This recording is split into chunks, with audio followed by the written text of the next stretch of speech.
আরব্য রজনী part 15।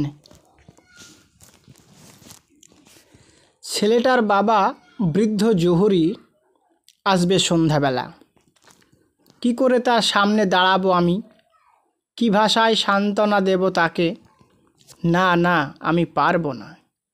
পুত্র শোকের সেই নিদারুণ দৃশ্য আমি নিজের চোখে কিছুতেই দেখতে পারবো না। সিঁড়ি বেয়ে উপরে উঠে এলাম। গুপ্ত দরজা বন্ধ করে মাটি চাপা দিয়ে গর্তটা বুজিয়ে দিলাম। মুক্ত আকাশের নিচে দাঁড়িয়ে ভাবলাম, এখন কি করা যায়? কোন জায়গায় লুকিয়ে থেকে সমস্ত ব্যাপারটা প্রত্যক্ষ করতে হবে। তা না হলে ওই নফরগুলো আমাকে দেখতে পেলেই খুন করে ফেলবে। সেই গাছটায় উঠে গেলাম। একটা ডালে পাতার আড়াল করে বসে রইলাম। ঘণ্টাখানেক বাদে সেই জাহাজটা এসে ভিড়ল। নেমে এলো সেই 10 জন নফর আর সেই বৃদ্ধ জহুরি। হন হন করে এগিয়ে এলো আমার গাছের নিচে। গুপ্ত দরজার জায়গাটায় চোখ পড়তে ভয়ে শিউরে উঠল তারা। এ কি? গর্তের মাটি তো মনে হচ্ছে সদ্য সরানো হয়েছিল। তবে কি বাছা আমার বেঁচে নাই? জহুরি চিৎকার করে ওঠে, তোমরা হা করে দাঁড়িয়ে কি দেখছো? চটপট মাটি সরাও, দরজা খুলে নিচে যাও, নিয়ে এসো আমার জানের কলিজাকে। নফরগুলো অনায়াসেই সদ্য বোঝানো মাটিগুলো সরিয়ে ফেলে নিচে নেমে গেল। গাছের উপরে বসে সব দেখতে লাগলাম আমি। ছেলের নাম ধরে তার স্বরে ডাকতে লাগলো বৃদ্ধ, কিন্তু কে উত্তর দেবে? সে তো বেঁচে নাই। আমার হাতের ছুরি তার বুকে বিদ্ধ হয়ে গেছে। সোনার পালঙ্কে ঘুমিয়ে আছে সে ঘুম আর কোনো দিন ভাঙবে না তার। নফররা এসে বৃদ্ধকে নিচে নিয়ে গেল। সেই ভয়াবহ দৃশ্য দেখে তার যে কী অবস্থা আমি গাছের ডালে বসেই তা অনুমান করতে পারলাম। একটু পরে নফরগুলো ধরাধরি করে বৃদ্ধার অচৈতন্য দেহটা উপরে নিয়ে এসে গাছের তলায় শুইয়ে দিল। চোখে মুখে জলের ঝাপটা দিতে দিতে জ্ঞান ফিরে এলো তার। ছোট্ট শিশুর মতো চিৎকার দিয়ে কেঁদে উঠল। সে দৃশ্য আমি আর সহ্য করতে পারলাম না। মনে হচ্ছিল এখন বুঝি নিচে পড়ে যাব। এরপর নফরগুলো নিচে নেমে গিয়ে ছুরিবিদ্ধ কিশোরকে উপরে নিয়ে এলো। পাশেই একটা জায়গায় কবর খোঁড়া হলো। কবরের তলায় তার মৃতদেহটা শুইয়ে দিয়ে মাটি চাপা দিয়ে দিল তারা। তারপর পাতালপুরীর সামানপত্র সব জাহাজে তুলে নিয়ে চলে গেল। আমি গাছ থেকে নিচে নামলাম। সেই ছোট্ট দ্বীপটার চারিদিকে চত্বর দিয়ে ঘুরে বেড়াতে লাগলাম। চারিদিকে অনন্ত জলরাশি। যত দূর চোখ যায় তীরের সন্ধান নাই, অথচ তীরের সন্ধান চাই। কেঁদে কেঁদে দিন কাটে, গাছের ফল খাই, গাছের তলায় শুই। দেশে ফেরার আশা প্রায় ছেড়েই দিয়েছি। এমন সময় একদিন দেখলাম সমুদ্র শুকিয়ে যাচ্ছে ক্রমশ। অবাক কাণ্ড, এমনই অবাক হয় নাকি? কয়েক ঘন্টার মধ্যে দেখলাম জল সরে গিয়ে বালির চড়া পড়ে গেছে। যত দূর চাই শুধু ধুধু করা বালি। হাঁটতে হাঁটতে দিন শেষ হয়ে গেল। দেখলাম শক্ত মাটির আসল তীর পৌঁছে গেছে। আমি কৃতজ্ঞতা মাথা নত এলো তার উদ্দেশ্যে। মাঠের পথ বেয়ে হেঁটে চলেছি। এমন সময়ে দেখলাম দূরে এক লাল আগুনের শিখা। মনে আশা হলো কাছেই কোনো লোকালয় আছে, হয়তো বা কেউ ভেড়া পোড়াচ্ছে। কিন্তু কাছে আসতে ভুল ভাঙল। অবাক হয়ে দেখলাম এক বিরাট প্রাসাদ, আর গোটা প্রাসাদটায় পিতলের তৈরি। সূর্যাস্তের লাল আভা এসে পড়েছে পিতলের ওপর, তাই মনে হচ্ছে গনগনে আগুনের এক কুণ্ড জ্বলছে। প্রাসাদের সামনে দাঁড়াতেই 10 জন যুবক এসে দাঁড়ালো প্রাসাদের সিংহ দরজায়। তারা সবাই সুঠামদেহী সুন্দর সুপুরুষ, কিন্তু সবারই বাচক কানা, ঠুলি পরা। তাদের পাশে এসে দাঁড়ালো এক অশীতিপর বৃদ্ধ। জরা বার্ধক্য, গায়ের চামড়া ঝুলে পড়েছে, কিন্তু দেখলে বোঝা যায় যৌবনে এক রূপবান পুরুষ ছিল সে। 8 জন সঙ্গী নিয়ে এগিয়ে এলো বৃদ্ধ। শুধু 2 জন দাঁড়িয়ে রইল আগের জায়গায়। সবাই আমাকে স্বাগত জানালো, আমিও সালাম জানালাম। তারপর আমার ভাগ্য বিড়ম্বিত জীবনের এক নিষ্ঠুর কাহিনী সব খুলে বললাম তাদের কাছে। সে কাহিনী আপনারা সবাই এতক্ষণ শুনলেন, তাই আর পুনরাবৃত্তি করব না এখানে। আমার দুঃখের কাহিনী শুনে তারাও খুব দুঃখিত হলো। সাদরে প্রাসাদের অন্দরে নিয়ে চলল। বিরাট প্রাসাদ, মহলের পর মহল পার হয়ে চলেছি, কিন্তু শেষ আর হয় না। প্রাসাদ কক্ষগুলো আগাগোড়া সাজানো গোছানো, ঝকঝকে তকতকে। শেষে প্রকাণ্ড দরবার কক্ষে এসে আমরা থামলাম। এইটি সবচেয়ে বড় কক্ষ এবং প্রাসাদের ঠিক মাঝখানে। কি সুন্দর করে সাজানো, দেখলে প্রাণ জুড়িয়ে যায়। 10খানা বিরাট বিরাট পারস্যের মূল্যবান গালিচায় মোড়া দরবার কক্ষের চারপাশ, আর মাঝখানে সুন্দর সব কাজ করা আর একখানা আরও দামি গালিচা পাতা। বৃদ্ধ গিয়ে বসলো সেই গালিচায়, আর যুবকরা গিয়ে বসলো চারপাশের সোফায়। বৃদ্ধ করজোড়ে আমাকে বলল, মালিক, মেহেরবানি করে বসুন। আমাকে একটা সবচেয়ে উঁচু আসন দেখিয়ে বসতে অনুরোধ জানালো সে। বললে, চুপ করে বসুন ওখানে, কোনো কথা বলবেন না, আমরা আপনার জন্য প্রার্থনা জানাবো তার কাছে। কিছুক্ষণ চোখ বন্ধ করে বসে রইল বৃদ্ধ, তারপর উঠে দাঁড়ালো, এদিক ওদিক পায়চারি করলো একটু। তারপর মাংস আর মদ এলো আমাদের জন্য।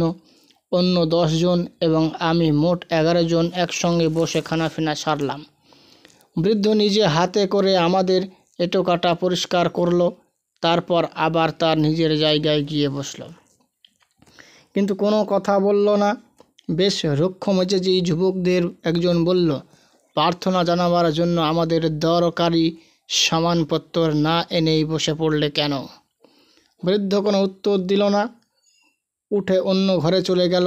এক এক করে 10-12 সুদৃশ্য শটিনের ঢাকনায় ঢাকা 10টা পাত্র এবং 10টা চিরাগ বাতি নিয়ে এসে ওই যুবকদের প্রত্যেকের পাশে রাখল, কিন্তু আমার জন্য কিছুই আনলো না সে যার সবাই পাত্রগুলো হাতে তুলে নিয়ে মুখের ঢাকনা খুলে ফেলতেই দেখলাম উনুনের ছাই, চিরাগের কালি আর কাজলে ভরা সেই পাত্রগুলো।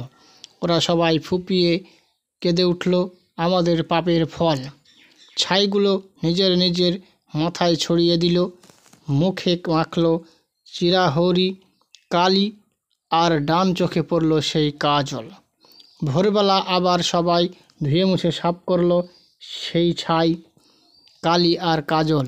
পাট করা পোশাক পরল, একেবারে ফিটফাট সাহেব আগের মতো। ওদের এই কাণ্ড কারখানা দেখে তো আমার আক্কেল গুড়ুম। ব্যাপার স্যাপার কিছুই বুঝে উঠতে পারছি না।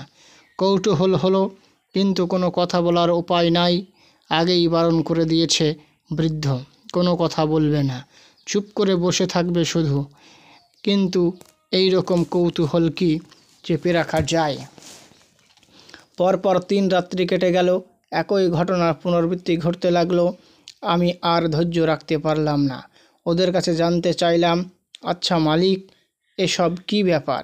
কিছুই বুঝতে পারছি না। আমি জানি এসব কথা জানতে চাওয়া বারণ আছে, কিন্তু এমন অদ্ভুত সব কাণ্ড না জেনেই বা থাকি কি করে? আমার ভাগ্যে যা আছে হবে, তবু আমি আজ শুনব। বলুন, কেন আপনাদের সবার এই বাঁ চোখটা কানা? আর প্রতি রাত্রে কেনই বা আপনারা মাথায় মাখেন ছাই, মুখে মাখেন কালি, আর চোখে পড়েন কাজল? এ কথা জিজ্ঞেস করছো কেন? তোমার যে সর্বনাশ হবে। কেন জানতে চাইছো এসব? আমি তখন বেপরোয়া বললাম, তা হোক, তবু বলুন, আমি শুনতে চাই। কিন্তু সে কথা শুনলে তোমারও বাঁ চোখটা যাবে। তা যাক, তবু বলুন, আমি শুনব। সারা জীবন ধরে একটা অদম্য কৌতূহল জীবিত রাখার চেয়ে আমার বাঁ চোখটা কানা হওয়াই ভালো। কৌতূহল যদি কুরে কুরে খাই আমাকে, তবে আমার চোখ দিয়ে আপনারা বলুন, আমার ভাগ্যে যা ঘটে ঘটুক, আমি শুনবই। তখনই সেই যুবকদের একজন বলল, আমরা প্রত্যেক আমাদের নিজেদের দোষে বাচক হারিয়েছি, তুমিও হারাবে তোমার নিজের দোষে। এজন্য পরে আমাদের দায়ী করো না। তোমার বাচক কানা হবার পর কিন্তু এখানে তোমার ঠাঁই হবে না, কারণ মাত্র 10 জনেরই জায়গা আছে এখানে, 11 জনের জায়গা হবে না। এমন সময় সেই বৃদ্ধ একটা জ্যান্ত ভেড়া নিয়ে ঢুকলো ঘরে। কোনো কথা বলল না, একখানা ছুরি দিয়ে জবাই করে মারলো ভেড়াটাকে। ছাল চামড়া ছাড়িয়ে আবার চলে গেল। যুবকদের একজন বলল, এই ভেড়ার চামড়ার মধ্যে তোমাকে ভরে সেলাই করে এই প্রাসাদের উপরে চূড়ায় রেখে আসা হবে। রুক পাখি জানো, একটা আস্ত হাতিকে ঠোঁটে তুলে উড়ে যেতে পারে। সেই রুক পাখি এসে তোমাকে তুলে নিয়ে যাবে। তার ধারণা তুমি বুঝি বা সত্যিই একটা ভেড়া, তোমাকে ফলার বানিয়ে খাবে, এই তার ইচ্ছা। উড়তে উড়তে সে গিয়ে বসবে একটা বিরাট উঁচু পাহাড়ের মাথায়। মানুষের সাধ্য নাই সেখানে ওঠে। তোমাকে সেলাই করে ভরার আগে একটা ছুরি দেব সঙ্গে। তুমি সেই ছুরি দিয়ে সেলাই কেটে বেরিয়ে আসবে। ভয় নাই, রুক পাখি কখনো মানুষ খায় না। তোমাকে দেখা মাত্র সে উড়ে পালিয়ে যাবে। তারপর তুমি চলতে থাকবে, চলতে চলতে এক সময় দেখতে পাবে এক বিশাল প্রাসাদপুরী। সেই প্রাসাদের প্রায় 10 গুণ বড়, আর এর চেয়ে 1000 গুণ সুন্দর সাজানো গোছানো। ঝলমলে বলতে গেলে সারা প্রাসাদটায় সোনার পাতে মোড়া। দেওয়ালে দেওয়ালে হিরে চুন্নি পান্না বসানো। দেখে তোমার তাক লেগে যাবে। এমনটা হয়তো তুমি রূপকথা গল্পেই পড়েছ, কিন্তু নিজের চোখে দেখোনি কখনো। এখানেই তোমার বাচক কানা হবে। আমরা সবাই যেভাবে বাচক হারিয়েছি, তুমিও ঠিক সেভাবেই হারাবে। প্রতিদিন রাত্রে আমরা তার কাছে এইভাবে প্রার্থনা জানাই, একটু আত্মতুষ্টি লাভ করি মাত্র। এই হলো মোটামুটি ব্যাপার। বিস্তারিত বিবরণ শোনাবার দরকার কি? আপনা থেকেই তো সব জানতে পারবে। দেখলাম তারা আমাকে ভেড়ার চামড়ার মধ্যে ভরবার তোড়জোড় করছে। আমার হাতে একটা ছুরি দিয়ে বলল, এটা তোমার সঙ্গে রাখো, সেলাই কেটে বেরোবার সময় দরকার হবে। ছুরিটা নিলাম। ওরা আমাকে ভেড়ার চামড়ার খোলের মধ্যে পুরে সেলাই করলো। তারপর কাঁধে তুলে নিয়ে রেখে এলো প্রাসাদের চূড়ায়। কয়েক মুহূর্তের মধ্যেই দেখলাম ঈগলের মতো প্রকাণ্ড বড় একটা পাখি উড়ে এসে ছো মেরে আমাকে তুলে নিয়ে গেল মহাশূন্যে। ভয়ে হাত পা হিম হয়ে আমার, যদি তার ঠোঁট থেকে খসে পড়ে যায়, যদি আমার ভার সে বইতে না পারে। কিন্তু না, আমাকে নিয়ে গিয়ে নামালো মানুষের দুর্লঙ্ঘ আকাশ ছোঁয়া এক পর্বত শিখরে। চটপট ছুরিটা দিয়ে সেলাই কেটে লাফিয়ে বেরিয়ে আসলাম। তারপর পাখিটাকে ভয় দেখাবার জন্য বিকট এক আওয়াজ তুলে চিৎকার দিলাম। নেমে সে উড়ে পালিয়ে গেল সে। এবার ভালো করে দেখলাম কি বিশাল তার আকার।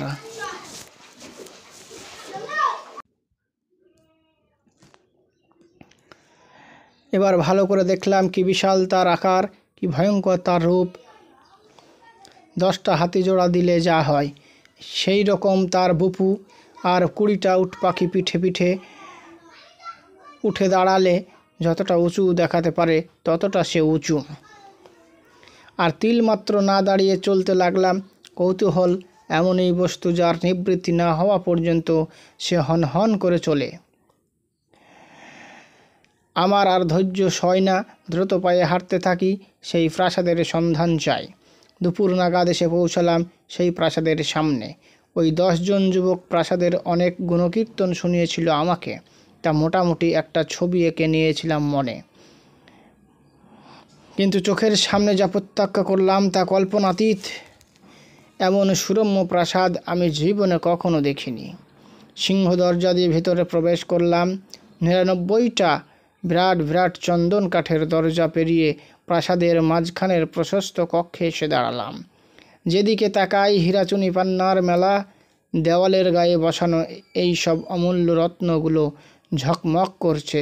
মনে হলো দুনিয়ার সব মণিমাণিক্যই বুঝি এখানে এনে রাখা হয়েছে। একটা ঘরে দেখলাম বেহেশতের পরীর মতো পরমা সুন্দরী 40টি যুবতী। আমার তেমন কোনো ভাষা নেই তাদের রূপের বর্ণনা দিতে পারি। এক কথায় এমন নিখুঁত অনিন্দ সুন্দরী নারী সারা দুনিয়া ঢুড়েও একটা মিলবে না। আর কি আশ্চর্য, 40 জনের প্রত্যেকেই একই রকম দেখতে, কারোর সঙ্গে কারো এক ফোঁটা অমিল নেই। হুবহু সবাই এক ছাঁচে ঢালা পুতুলের মতো। আমাকে দেখে উঠে দাঁড়ালো তারা, মধুঝরা মিষ্টি গলায় স্বাগত জানালো। তুমি আমাদের আজ মেহমান, আমাদের কাছে মন প্রাণ খুলে দাও, আনন্দ করো, তুমি আমাদের ঘরের লোক আজ।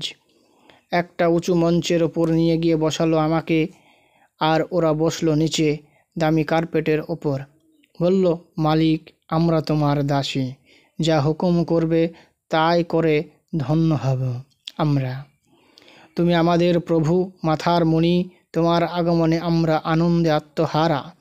তুমি আমাদের ভাগ্য বিধাতা, তোমার সুখেই আমাদের সুখ, তোমার আনন্দেই আমাদের আনন্দ, তোমার ইচ্ছাতেই আমাদের ইচ্ছা, আমরা সবাই একান্তভাবে তোমারই। একজন তোয়ালে আর গরম জল নিয়ে এলো, আর একজন আমার পা ধুইয়ে দিল। একজন খানিকটা সুগন্ধি আতর ঢেলে দিল আমার গায়ে, আর একজন আমাকে পরিয়ে দিল সিল্কের দামি পোশাক। সোনার তৈরি একটা বেল্ট দিয়ে এঁটে দিল আমার পাতলুন। একজন এনে ধরল এক পেয়ালা গোলাপি শরবত। কেউ আমার দিকে একভাবে তাকিয়ে রইল, কেউ মুচকি হেসে চোখের বান হানল, কেউ ভ্রু নাচিয়ে ইশারা করল, কেউ বা শায়রি আওড়াতে লাগলো, কেউ ধরল গান, কেউ বা ঠেলাঠেলি করে সামনে এসে দাঁড়ালো। কারো মুখে বাহ কি সুন্দর, কেউ বা বলে কি মিষ্টি চেহারা রে, তার জবাবে আর একজন বলে চেটেপুটে খেয়ে নে। সবাই মিলে হো হো করে হেসে ওঠে। একজন গেয়ে ওঠে, তুমি যে রূপের আগুন জ্বালিয়ে দিলে মোর প্রাণে। আর একজন হাত ধরে বলে, তুমি হবে মোর প্রিয়তম, আমি হব তোমার দাসী। একজন লাফিয়ে এসে পড়ে আমার কোলে, গলা জড়িয়ে ধরে বলে, না না না না, তুমি আর কারো না, রূপটা তোমার খাসা, তুমি আমার, শুধু আমার ভালোবাসা। আমার চারপাশে মৌচাকের মতো ঘিরে বসলো ছেলেগুলো, মেয়েগুলো। কেউ আমাকে ঠেলা মেরে আদর করে, কেউ চিমটি কাটে, কেউ সুরসুরি দেয়, চুল ধরে টানে, কেউ বা কোমর ধরে। সবাই মিলে আবদার করে, তোমার জীবনের কাহিনী শোনাও মালিক। আমরা এখানে বনবাসের মতো দিন কাটাই, কালে ভদ্রে কোনো পুরুষের সঙ্গ পাই। আজ তোমাকে পেয়েছি অনেক দিন পরে, এবার আমরা খুশির জোয়ারে গা ভাসিয়ে দেব। তুমি আমাদের ভালোবাসা দেবে, আদর করবে, সুখের সাগরে ডুবিয়ে দেবে। আমি আমার জীবনের কিছু ঘটনা সংক্ষেপে বললাম। সন্ধ্যা পর্যন্ত সূর্য গেল অস্তাচলে, আধার নেমে এলো, মেয়ের অসংখ্য মোটা মোটা মোমবাতি এনে জ্বেলে দিল। দিনের আলোর মতো ঝলমল করে উঠল প্রাসাদ কক্ষ। চারপাশের দেওয়ালের হীরা মণি মাণিক্যের ছটা এসে চোখ ধাঁধিয়ে দেয়। ফরাসের ওপর নতুন চাদর পাতল। তারপর এক এক করে খানা নিয়ে এসে সাজাতে লাগলো তারা। মুরগির মাংস, দামি শরাব, ফল মিষ্টি। তারপর আরম্ভ হলো নাচ গান বাজনা। একদল বাজাতে থাকলো, একদল ধরলো নাচের তালের গান, আর একদল নাচতে লাগলো মোহিনী রূপ ধরে। সে নাচে পুরুষদের রক্ত নাচে, আগুন ধরে বুকে। আমি মদ আর মাংস খেতে খেতে থাকলাম, দেখতে থাকলাম তাদের এই অনিন্দ সুন্দর মনোরঞ্জন। আমার খানাপিনা শেষ হলো, ওরাও গান বাজনা থামালো। একজন এগিয়ে এসে বলল, রাত হলো, এবার শোবে চলো মালিক। আমাদের এই 40 জনের মধ্যে যাকে খুশি তোমার বেছে নিয়ে যাও। আজকে রাতে সে হবে তোমার প্রিয়া, তোমার সাথী। সে তোমাকে সুখ দেবে, আনন্দ দেবে, ভালোবাসায় দেবে ভরিয়ে। তোমার যাকে পছন্দ বেছে নাও। আমাদের কারো মনে কোনো হিংসা বা কোনো ক্ষোভ থাকবে না। আমরা 40টি বোন পালা করে 40টি রাত কাটাবো তোমার সঙ্গে। কথা শুনে আমার সব তালগোল ফাঁকিয়ে গেল। কাকে ছেড়ে কাকে নেব, চোখ বুজে আন্দাজে খপ করে ধরলাম একজনকে। সবাই হো হো করে হেসে লুটিয়ে পড়ল। চোখ খুলে দেখি আমার বাহু পাশে আবদ্ধ এক ষোড়শী। আমার হাত ধরে নিয়ে গেল সে আমার শয্যায়, তার শয্যায়। সারা রাত ধরে সে আমাকে দুধের সায়রে ডুবিয়ে রাখলো। 40 বার পান করলো তার অমৃত। আমিও তাকে খাওয়ালাম আমার মধু 40 বার। সেও খেলো লেহন করে করে প্রাণ ভরে। এইভাবে 40টা সুখের রাত্রি কাটালাম আমি। 40টি বোন এক এক করে 40টি রাত্রে আমার প্রিয়া আমার সখী হয়ে দুধের সায়রে ডুবিয়ে তাদের অমৃত পান করালো আমাকে। আমিও তাদের প্রাণ ভরে খাওয়ালাম আমার মধু। প্রতিটি রাত্রিবাসের পর আমার প্রিয়া আমার সাক্ষী নিয়ে যেত আমাকে হামামে, ঘষে মেজে সাফ করে স্নান করাতো, আমাকে নতুন পোশাক পরাতো, আতর মাখাতো গায়ে। এমনইভাবে 40টা দিন রাত্রি কেটে গেল। মেয়েগুলো সবাই এলো আমার শয্যা পাশে, কেঁদে আকুল হলো, মাথার চুল ছিঁড়তে লাগলো। তাদের সেই আকুলি বিকুলি কান্নার মধ্যে একটা কথা শুনতে পেলাম, তুমি ছিলে আমাদের চোখের মণি, আজ তোমাকে ছেড়ে যেতে হবে। এর আগে যারা এসেছিল তাদেরও একদিন বিদায় দিতে হয়েছে। তারা সকলেই আমাদের সুখ আনন্দ আর ভালোবাসা দিয়েছিল, কিন্তু মালিক তোমার কাছ থেকে যা পেয়েছি তুলনা তার নাই। সিংহের মতো তোমার ওই পৌরুষ আর কোন পুরুষের দেহে দেখিনি আমরা। আমাদের জীবনে যত পুরুষ এসেছে তুমিই সবার সেরা। তোমার দুরন্ত যৌবনের অসভ্য দুষ্টুমি পাগল করে দিয়েছ, মাতাল করে দিয়েছ আমাদের। আমরা তোমার শান্ত সৌম্য ব্যবহারে মুগ্ধ হয়ে গেছি আমরা। তবু আজ তোমাকে ছেড়ে চলে যেতে হবে আমাদের। আমরা 40 বোন জনমানব বর্জিত এই প্রাসাদপুরীতে সারাটা বছর নিঃসঙ্গ যৌবন যন্ত্রণায় দিন কাটাই। খোদা মেহেরবান বছরান্তে মাত্র 40 দিনের জন্য তিনি একজন পুরুষ পাঠিয়ে দেন এখানে। সারা বছরে আমরা প্রত্যেককে একটি মাত্র রাতে পৌরুষের স্পর্শ পাই। আমি জিজ্ঞেস করি, কিন্তু আমাকে ছাড়বেই বা কেন তোমরা? কেন বিদায় দেবে আমাকে? একজন জবাব দেয়, আমরা একই বাবার 40 বোন, কিন্তু আমাদের সকলের মা আলাদা। আমাদের বাবা এখানকার শাহেনশাহ। সারা বছর ধরে আমরা এই প্রাসাদে বাস করি। তারপর 40 দিন বাকি থাকতে আল্লাহ একজন পুরুষ পাঠিয়ে দেন আমাদের যৌবন রক্ষার জন্য। এই 40 দিন পরে বছরের শেষে আমরা বাবা মাকে দেখতে চলে যাই। আজ সেই দিন, বছরের প্রথম দিন। আজ আমাদের চলে যেতে হবে তোমাকে ছেড়ে, কিন্তু প্রিয়তম মন চায় না। তোমার গভীর প্রেমে মজে গেছি আমরা। কি ফি বছর একজন পুরুষ আসে, কিন্তু তোমার মতো এমন রূপ, এমন উন্মুক্ত যৌবন কারো দেখেনি। তাই তোমাকে ভালো লেগেছে খুব। তোমাকে ছেড়ে যেতে যে কষ্ট তা বোঝাবো কি করে, কিন্তু উপায় বলো। যেতেই যে হবে। কিন্তু সোনারা, আমি যে তোমাদের ছেড়ে এখান থেকে যাব না কোথাও। বেশ তো, তোমরা যাও, তোমাদের বাবা মাকে দেখে এসো, আমি এখানে অপেক্ষা করব। মেয়েগুলো নেচে উঠল, সত্যি সত্যি থাকবে তুমি? তাহলে এই নাও চাবির গোছা। প্রত্যেকটি দরজার চাবি আছে এতে। তোমার নিজের ঘর মনে করে থাকবে এখানে। আজ থেকে এই প্রাসাদের মালিক তুমি। কিন্তু সাবধান, বাগিচার ওপাশে যে তামার দরজা আছে ওটা কিন্তু ভুলেও খুলো না, তাহলেই সর্বনাশ হবে। যদি খোলো, জীবনে আর তোমার সঙ্গে আমাদের মোলাকাত হবে না কখনো। এক এক করে সবাই চোখের জল ফেলতে ফেলতে আমার কাছে বিদায় নিল। তাদের সেই করুণ বেদনার্ত চোখের চাইনি আজও আমি ভুলতে পারিনি। মালকিন, তারা চলে গেল। আমি একা পড়ে রইলাম সেই বিশাল শূন্য প্রাসাদ কক্ষে। হাতে আমার একগোছা চাবি ওরা দিয়ে গেছে। মনটা ভীষণ খারাপ হয়ে গেল। কদিন কি অপরূপ হাসি, আনন্দে, গানে, উচ্ছলতায় কেটে গেল বেশ। কিন্তু আজ সেই প্রাসাদপুরী শূন্যতার হাহাকারে ভরা। এমন নীরব নিস্তব্ধতা মৃত্যুকে মনে করিয়ে দেয়। চারিদিক ঘুরে দেখতে লাগলাম। যেদিকে তাকায় কি অপরূপ কারুকার্য, নিপুণ শিল্পীর নিখুঁত শিল্প নিদর্শন ছড়িয়ে আছে এর সর্বাঙ্গে। মেয়েগুলোকে নিয়ে মশগুল ছিলাম কদিন, তাই এসব দেখার সময় হয়ে ওঠেনি। আজকে চোখ সার্থক হলো।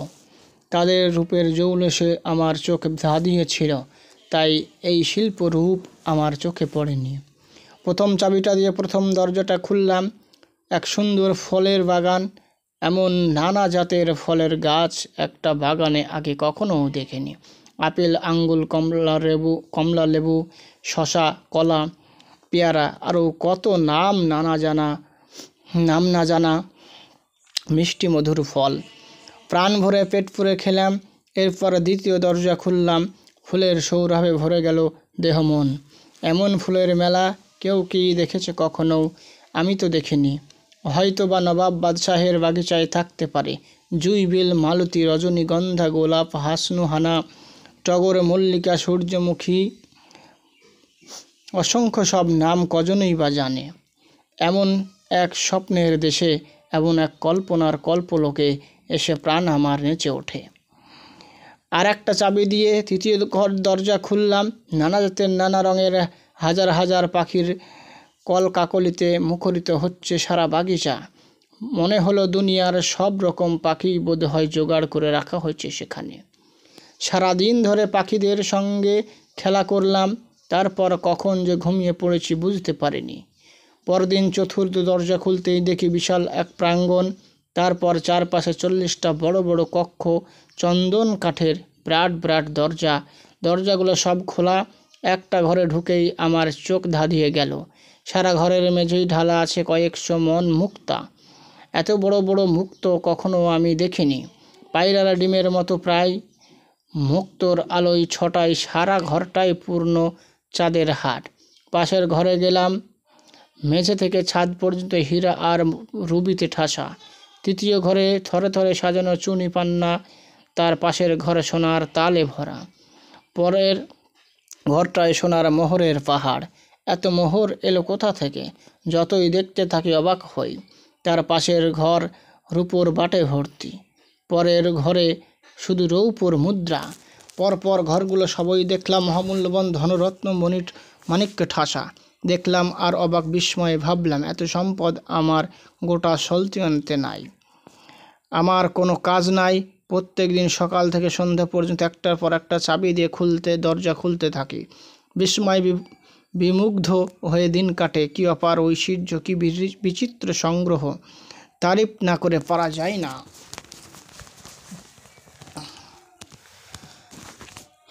এভাবেই 39 দিন পার হয়ে গেল।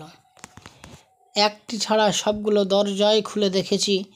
এবার মাত্র একটি চাবিই বাকি আছে, কিন্তু মেয়েগুলো আমাকে দিব্যি দিয়ে বারণ করে গেছে এই চাবিটা দিয়ে যেন আমি না খুলি সেই তামার দরজা। কিন্তু মন আমার ভীষণ কৌতূহলী। অজানাকে জানার ইচ্ছা আমার জন্মাবধি। না দেখাকে দেখার আগ্রহ আমার সেরাই সেরাই। কিন্তু মেয়েগুলো সেই করুণ মিনতি, সেই জল ভরা চোখ আমার চোখের সামনে ভেসে উঠে। ওরা বলেছিল খুলো না, কোনো কারণেই খুলো না সেই সর্বনাশা তামার দরজা। আর যদি না শোনো আমাদের কথা, যদি খোলো চিরদিনের মতো তোমার সঙ্গে আমাদের আর মোলাকাত হবে না। তোমাকে আমরা হারাতে চাই না সোনা। তুমি শুধু এই কথাটা আমাদের রেখো, খুলো না, খুলো না, কিছুতেই যেও না ওই দরজার কাছে। চাবিটা নিয়ে নাড়াচাড়া করি আর ভাবি, কি সুন্দর পরীর মতো মেয়েগুলো, কি রূপ আর কি উচ্ছল উদ্যম যৌবন। তাদের মধুর ব্যবহার, তাদের নাচ, তাদের গান, তাদের আদর যত্ন, তাদের দেহ আমাকে 40টা দিন স্বর্গ সুখ দিয়েছিল। প্রতিটি দিনের স্মৃতি প্রখর স্পষ্ট হয়ে রয়েছে প্রদীপ শিখার মতো আমার হৃদয়ে। ভুলবো না, কখনো ভুলবো না এই পরম পাওয়ার 40টা দিন রজনী। আর ভুলতে পারবো না সেই মেয়েগুলোকে যারা আমাকে ভরে দিয়েছিল হাসি আর গানে, যৌবনের পূর্ণ সুধা পাত্র আকণ্ঠ পান করিয়েছিল যেসব যৌবন মদমত্তা পরম রমণীয় নারী। কেমন করে ভুলব তাদের? কিন্তু কৌতূহল এমনই এক বস্তু, তার নিবৃত্তি না হলে সব তুচ্ছ মনে হয়। জানি আমার সর্বনাশ হবে, জানি সেই সুখ, স্বর্গ সুখ, এই নারী সংসর্গ থেকে চিরকালের মতো বিদায় নিতে হবে। তবু কৌতূহল দমন করা গেল না। তামার দরজাটা খুলে ফেললাম। শয়তান যখন পেছনে লাগে তার আর নিস্তার নাই। দরজাটা খুললাম বটে, কিন্তু কিছুই উপায় দেখলাম না। একেবারে শূন্য ঘর। শুধু কেমন একটা গন্ধ ভেসে আসতে লাগলো। গন্ধটা ক্রমশ উগ্রতর হতে লাগলো। আমার শরীরটা কেমন ঝিনঝিন করতে থাকে, মাথাটা বো বো করে ঘুরতে উঠলো। তারপর আমার মনে নাই। অজ্ঞান হয়ে পড়ে দেখলাম। অনেকক্ষণ বাদে জ্ঞান ফিরে এলো। উঠে বসলাম। গন্ধটা বেশ হালকা হয়ে এসেছে। উঠে দাঁড়িয়ে ঘরের ভেতরটা দেখার জন্য পা বাড়ালাম। ওপাশে আর একটা দরজা, আর একটা ঘর, প্রকাণ্ড বড় জাফরানের রং করা দেওয়াল, মোমবাতি মিষ্টি আলোয় এক মায়াজাল সৃষ্টি করেছে। আতরের খুশবুতে ভরে গেছে সারা ঘর। ঘরের চারপাশে 4টে সোনার তৈরি চিরাগবাতি জ্বলছিল। সেই পোড়া তেলের অপূর্ব এক মিষ্টি গন্ধ ছড়িয়ে পড়েছিল ঘরময়। ঘরের এক পাশে একটা কালো ঘোড়া চোখে পড়ল, জবরদস্ত তাগড়ায়। তার কপালে একটা সাদা তারার ছাপ। পিছনের দিকের বাঁ আর পা আর সামনের দিকের ডান পায়ে সাদা মোজা পরানো। তার পিঠের জিন সোনার তৈরি, নিপুণ স্বর্ণকারের সূক্ষ্ম কারুকার্য করা। জবের আটা আর বার্লির জাবনা তার সামনে, আর একটা বার কষে খানিকটা জল। ঘোড়াটা দেখে আমার ভীষণ লোভ হয়। ছোটবেলা থেকেই দুর্ধর্ষ ঘোড়সওয়ার হিসাবে সারা দেশে নাম ছিল আমার। বাঘা বাঘা জাত রেল ঘোড়সওয়ারকে পাল্লায় হারিয়ে দিয়েছি এক সময়। পিঠে চড়ে ঘরের বাইরে বাগানের মাঝখানে নিয়ে এলাম ঘোড়াটাকে। আর নড়তে চায় না, শক্ত হয়ে দাঁড়িয়ে রইল সেখানে। একেবারে বেয়াড়া বেহুদা জানোয়ার। সপাং সপাং করে ঘা কতক লাগাতে চিহি চিহি করে লাফিয়ে উঠল। আর কি আশ্চর্য, সঙ্গে সঙ্গে দুখানা পেল্লায় পাখা উড়িয়ে পড়ল। দুপাশে এমনভাবে গোটানো ছিল যে চোখেই পড়েনি এতক্ষণ। এরপর অদ্ভুত ধরনের এক আওয়াজ তুলে শো শো করে আকাশের দিকে যেতে লাগলো। নিচের দিকে তাকে দেখলাম ঘর বাড়ি মানুষজন সব ছোট হতে হতে আরও ছোট হয়ে আসতে লাগলো আমার চোখে। অনেক উপরে উঠে গেছি তখন, একেবারে মেঘের কাছাকাছি। এবার ঘোড়াটা বাজ পাখির মতো তীর বেগে ছুটে চলল। শক্ত করে লাগামটা ধরে বসে রইলাম। ভয় আমি পাইনি, বরং এক অপূর্ব শিহরণ বোধ করছিলাম সারা দেহে। আকাশ পথে দেশ দেশান্তর পেরিয়ে উড়ে চলল সেই পক্ষীরাজ ঘোড়া। তারপর এক সময় দেখলাম সেই তাম্র প্রাসাদের ছাদে গিয়ে নামল সে। এক মুহূর্ত নিশ্চল হয়ে দাঁড়িয়ে রইল। তারপর প্রচণ্ড এক ঝাঁকুনি দিয়ে গা ঝাড়া দিয়ে আমাকে ফেলে দিল নিচে ছাদের ওপর। আমি সামলে ওঠার আগেই ছুটে এসে তার একখানা পাখার ঝাপটা মারল আমার এই বাঁ চোখে। অসহ্য যন্ত্রণায় ছটপট করে পড়ে গেলাম আমি। আর তক্ষুনি শো শো করে মহাশূন্য উঠে গিয়ে নিমেষে উধাও হয়ে গেল সে। এক হাতে বাঁ চোখটা চেপে ধরে প্রাসাদের সিঁড়ি বেয়ে নিচে নেমেলাম। সেই 10 জন বাচক কানা যুবক বেরিয়ে এলো। অত পই পই করে বারণ করছিলাম সেদিন, কিন্তু আমাদের কথা গ্রাহ্য করলে না। এখন ঠেলা বুঝলে? তোমাকে আগেই বলেছিলাম 10 জনের বেশি জায়গা নেই। আর 10 জন আমরা হারিয়ে গেছি, আর 10 জন আমরা হয়েই গেছি। তোমার জায়গা হবে না। এখন নিজের পথ নিজে দেখো। তবে তোমাকে একটা পথের নিশানা বলে দিতে পারি। সেই পথ ধরে যদি যাও তবে কয়েক দিন পরে বাগদাদ শহরে পৌঁছে যেতে পারবে। সেখানকার খলিফা হারুন অল রশিদ পরম দয়ালু। তার কাছে গেলে তোমার আশ্রয় মিলতে পারে। তার দান ধ্যানের খ্যাতি জগৎ জোড়া। তিনিই তোমার ভাগ্য বিধাতা। দাড়ি গোপ কামিয়ে এক কালান্দার ফকিরের বেশে পথে নেমে পড়লাম। কেউ চিনবে না, কেউ জানবে না আমি বাদশাহ কাসিমের পুত্র। দিনের পর দিন হেঁটে হেঁটে আজ সন্ধ্যায় এই বাগদাদ শহরে পৌঁছেছি। কোথায় যাব, কোথায় পাবো একটা আস্তানা আজকের রাতের মতো, সেই ভাবনা ভাবতে ভাবতে একটা রাস্তার চৌমাথায় এসে দাঁড়ালাম। সেখানে দেখি আমারই মতো আরও 2 জন কালান্দার। তাদেরও দাড়ি গোপ কামানো আমার মতো। তাদের 2 জনেও বা চোখে ঠুলি পরা কানা। ওরাও শহরে নবাগত, রাতের আশ্রয় খুঁজছে। 3 জনের একই সমস্যা। একসঙ্গে বেরিয়ে পড়লাম আস্তানার সন্ধানে। রাতের মতো একটু আশ্রয় পেয়ে যাব এই আশায় তোমাদের দরজায় কড়া নাড়লাম। এই হলো আমার হতভাগ্য জীবনের করুণ কাহিনী। এই হলো আমার বাচক হারানো আর গোপদাড়ি কামানোর ইতিবৃত্ত। সেই সুন্দরী 3 বোন তৃতীয় কালান্দারের কাহিনী শুনে মন্ত্রমুগ্ধ হতবাগ। বড় বোন বলল, খুব খুশি হয়েছি তোমার কাহিনী শুনে। যাও, একেবারে ছুটি। কিন্তু মালকিন, এখানে আর যারা আছে তাদের কাহিনী শুনবো না? ছোট বোন তখন খলিফা জাফর আর মসরুরের দিকে চেয়ে বলল, এবার আপনাদের কাহিনী শোনান।